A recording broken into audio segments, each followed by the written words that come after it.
কুকিংয়ে আপনাদের সবাইকে স্বাগত জানাচ্ছি। তো একটা সময় ভাবতাম কি রান্না খুব সহজ, আর ডাল রান্নাটাকে আরও বেশি সহজ মনে করতাম।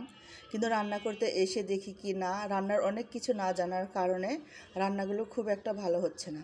তো আস্তে আস্তে রান্না করতে করতে অনেক কিছু শিখে গেছি। এখন যেন তেন করে রান্না করলেও কীভাবে যেন খেতে ভালো হয়ে যায়। তো এই যে এখানে আমি 1 কাপ ডাল নিয়েছি। ডালটা আমি খুব ভালো করে ধুয়ে নিয়েছি, 1 ঘন্টা ভিজিয়ে রাখার পর ধুয়ে নিয়েছি।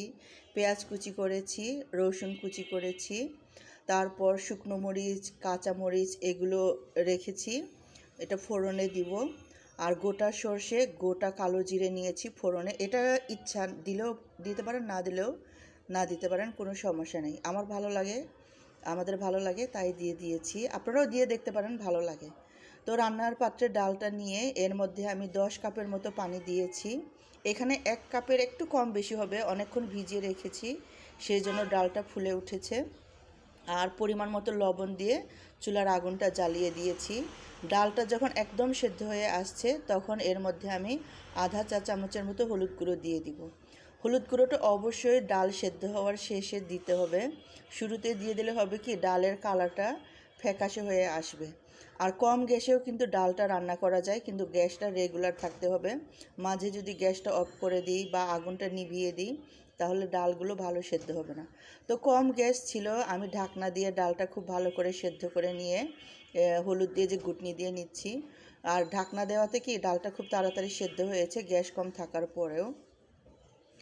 তো ডালটা একদম পুরোপুরি সিদ্ধ হয়ে গেছে, কিছুক্ষণ আবার ঢাকনা দিয়ে সিদ্ধ দিব, যেহেতু গ্যাস কম এর মধ্যে হলুদের গন্ধটা কিন্তু একদম চলে যাবে।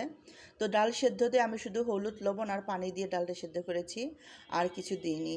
ফোড়নের জন্য কড়াই বসিয়ে তেলটা দিয়ে এর মধ্যে শুকনো মরিচ, গোটা সর্ষে, কালো জিরে খুব ভালো করে ভেজে নিয়েছি। তারপর এখানে পেঁয়াজ কুচি দিয়েছি, পেঁয়াজ কুচিটা নরম করে ভেজে নেব। এরপরে রসুন কুচিটা দিয়ে দিলাম। এখন পেঁয়াজ, রসুন কুচি এগুলো একদম বাদামি করে ভেজে নিব। গ্যাসটা যেহেতু আগুনটা একটু কম আছে সেই জন্য এগুলো ভাজতেও একটু সময় লাগছে। এর মধ্যে আমি 2টো কাঁচামরিচটাও দিয়ে দিয়েছি, 2টো না, এখানে 3টা কাঁচামরিচ আছে, যে যার মতো।